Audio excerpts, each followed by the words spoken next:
কোনো পাগল, কোনো ছাগলও তোমার দিকে তাকায় না। তোমার সমবয়সী কিছু অসৎ ছাড়া, তোমার লগে যেগুন ঘুরে, তোমার লগে একসাথে যেগুন ঘুরে, এরকম কিছু ফালতু ছাড়া কোনো বিবেকবান ভদ্রলোক আজ পর্যন্ত কোনো মানুষ তোমারে তোমার চুলের জন্য এক বিন্দু প্রশংসা করে নাই। তাহলে তুমি চ্যালেঞ্জ করো। তোমার মতো কিছু অসৎ, তোমার মতো কিছু বখাটে, তোমার মতো কিছু আজাইরা হয়তো তোমারে বলছে দোস্ত তোরে সেরকম লাগবে আছে, তারে জিগাইও দোস্ত সেরকম ডাকে, মানে সেটাকে যার মতো আমারে লাগবে আছে। তো হে ভিতরে ভিতরে কইব ফুটটা খোরের মতো, বাবা খোর, ডাইল খোর, হ্যাঁ হ্যাঁ নেশা খোরের মতো লাগতেছে, কোন ইমানদারের মতো লাগে না। তুমি চুল রাখবা বেঈমানের মতো, তোমারে দেখতে মনে হবে জুনায়েদ বাগদাদির মতো, চেহারা সুরত মুশরিকের মতো, তোমারে দেখতে মনে হবে বাইজিদ বুস্তামির মতো। নাকি মানুষে বেকুব, মানুষের বুতি গিলাইছে, হ্যাঁ মানুষে ভাত খায় না। এই জন্য বুঝতে শিখেন। সবাই ভাবেন, সবাই ভাবেন, নিজের উপরে দয়া করেন। দুই চার কলম তো সব ছেলেরাই পড়ছেন বাবা, কি গোড়ার গাছ পড়ছেন, হ্যাঁ আখলাকি চিনেন না? আখলাকি চিনেন না কেন? মালিক চিনেন না কেন? রব যে চিনে না সে তো মূর্খ, সৃষ্টিকর্তা যে চিনে না সে তো মূর্খ। আল্লাহ তো বলছে জাহেল, আল্লাহ তো বলছে লা ইয়াকিলুন, তার আক্কল নাই, লা ইয়াফকাহুন, তার বুঝ নাই, লা ইয়ালামুন, তার কোনো জ্ঞান নাই। তো মূর্খ, যে মনিব চিনে না, যে বানানেওয়ালা চিনে না, যে সৃষ্টিকর্তা চিনে না, যে রব চিনে না, 24 ঘন্টা যিনি তাকে লালন করে, এমন মহান মেহেরবান রব যে চিনে না, খোদার কসম সে আহাম্মক আর বেওকুফ ছাড়া, মূর্খ ছাড়া আর কিচ্ছু। দুই চার শব্দ এই যেগুলা পইরা মনে করছে অনেক ভাত খাইবা, এই ভাত মূর্খও খায়। তুমি তো মনে করছো কিছু পড়ালেখা কইরা মনে করছো বাড়ি গাড়ি করবা, দুনিয়া ভোগ করবা, তোমার চাইতে বেশি দুনিয়া মূর্খ বকলম, নাম দস্তখত করতে জানে না, টিপসই দেয়। এরকম পৃথিবীতে কোটি কোটি মানুষ আছে, হাজার হাজার কোটি কোটি টাকার মালিক, যে টিপসই দেয়, যে নামও লিখতে জানে না। তো ওই দুনিয়া ভোগ করে কেমনে? ওই নেতাগিরি করে কেমনে? ওই বিল্ডিং করলো কেমনে? ওর টাইলস লাগাইলো কা? ওর ঘরে তো প্রত্যেক রুমে ফ্রিজ, এসি, ওই দিয়ে 1 কোটি টাকা দামের গাড়ি চড়ে। আমি তো দেখছি হেরে যে পিএইচডি হোল্ডার, তার অধীনে চাকরি করে পিএইচডি ডিগ্রিধারী, ডক্টরেট ডিগ্রিধারী, হেরে স্যার কয়। আমি নিজে নিশ্চিত জানি, আমার পরিচয় করে বলছে এবারটা স্যার কি তাই তার বাপ হয়েও বোঝেন, কিচ্ছু জানে না, কিচ্ছু জানে না, পুরা মূর্খ। কিন্তু বেচারার অধীনে শিক্ষিত, উচ্চ শিক্ষিত ব্যক্তি চাকরি করে, উনি বেতন দেয়, মূর্খ মিয়ায় বস। দুনিয়া মালিক যারে চায় তারে এমনি দেয়।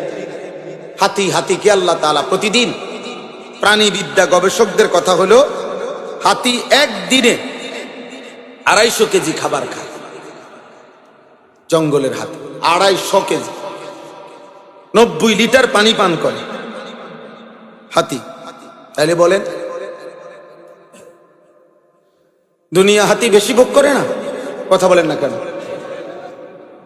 তাহলে একটা তিমি কমপক্ষে 200 জন সামর্থ্যবান পুরুষের সমপরিমাণ খাবার একবারে খায়। তাহলে দুনিয়া আমরা কোথায় বেশি ভোগ করলাম বলেন? কোথায় বেশি ভোগ? আমি একটা জিনিস খুঁজতেছিলাম, এটা পাইলাম।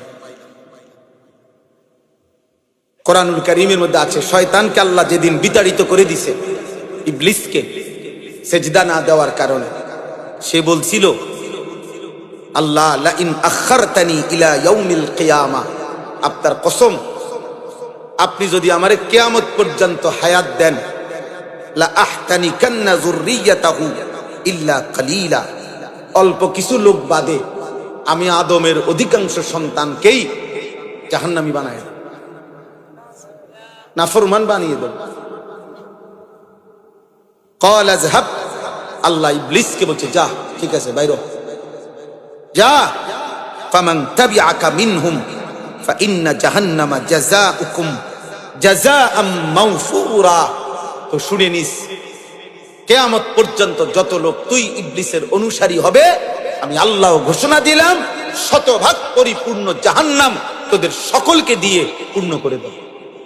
যা বলিস, বের হ। এরপরে আল্লাহ বললেন, ওয়াস্তাফজিজ মান ইসতাতা'তা মিনহুম বিসাউতিক। তুই তোর গলা দিয়া, কণ্ঠ দিয়া, তোর গানের সুর দিয়ে, বাদ্যের আওয়াজ দিয়ে তুই পারলে আমার বান্দাদেরকে আমার পথ থেকে বিচ্যুত করে দিস। তবে আল্লাহ তাআলা সর্বশেষ বলছে, ইন্না ইবাদি লাইসা লাকা আলাইহিম সুলতানুন। আমার প্রকৃত বান্দা যারা, আমি আল্লাহর গোলামি করে যারা, আমার সিজদা দেবে যারা, তো তোর হাজার চেষ্টায় কষ্ট পরিশ্রমেও আমার বান্দাকে এক চুল নাফরমানির রাস্তায় নিতে পারবি না, এটাও আমি আল্লাহ ওয়াদা দেব। আমি এটাও ওয়াদা দেব। এই জন্য এই আয়াতের তাফসীরের মধ্যে আছে শয়তানের আওয়াজ, আল্লাহ বলছে তোর আওয়াজ দিয়ে, তোর কণ্ঠ দিয়ে তুই আমার বান্দাদেরকে আমার পথ থেকে সরায় দিস, যা। তো এই শয়তানের কণ্ঠ কি? সাউতুশ শাইতান, শয়তানের আওয়াজ, শয়তানের কণ্ঠ। সমস্ত তাফসীরে লিখছে যত গান এবং বাদ্য, যত নৃত্য, বাদ্যযন্ত্রের যত গান, সবগুলো শয়তানের আওয়াজ। এজন্য বাদ্যযন্ত্র যারা শুনে, গান যারা শুনে, তারা শয়তানের অনুসারী এবং শয়তানের সাথী। নাউযুবিল্লাহ। এজন্য প্রিয় যুবক, মনে রাখো, আমি আমার কথা শুরু করলাম, আমার দোস্ত, আমার নওজোয়ান ভাই, হাদিসের মধ্যে আছে নবীজি সাল্লাল্লাহু আলাইহি সাল্লাম বলছেন, শেষ জামানায় আমার উম্মতের মধ্যে তিনটা পাপ অধিক হবে। এক নাম্বার হলো নর্তকী, মানে মহিলা গায়িকা, গান বাদ্য বেড়ে যাবে। দুই নাম্বার হলো জিনা ব্যভিচার বেড়ে যাবে। তিন নাম্বার হলো শরাব, মদ পান বেড়ে যাবে। নারী, নেশা, গান, বাদ্য, এই তিন জিনিস এক খতিয়ানের। এই বেটা, বন্ধ করে, ভালো না লাগলে উঠে চলে যাও মিয়া। তোমার কি চাপ দিছে কেউ, জোর করছে বয়ান শুনতে? তাইলে আলগা উঠাও, অটো উঠাও, সিনজি উঠাও। জি, তাইলে এখানে আল্লাহ তাআলা বললেন, নবী সাল্লাল্লাহু আলাইহি সাল্লাম বললেন, আশ্চর্য ভয়ঙ্কর কথা ভাই, ছেলেরা তোম করে ধমক দিবারও কেউ নাই বাপ। আহা, বদনসিব অনেক। 365 দিনে এমন অনেক ছেলে আছো যে কোনোদিন খোদার একটা বছরে ফজরের নামাজ পড়ো নাই, কিন্তু আপন মাও কোনোদিন ডাকে নাই, বাবাও ডাকে না। কপা মন্দ, কপা দুর্ভাগা, বদনসিব, তুমি দুর্ভাগা। মা তোমাকে ভুলে গেছে, বাপ তোমাকে ভুলে গেছে, এই দেশ তোমাকে ভুলে গেছে, এই জাতি তোমাকে ভুলে গেছে।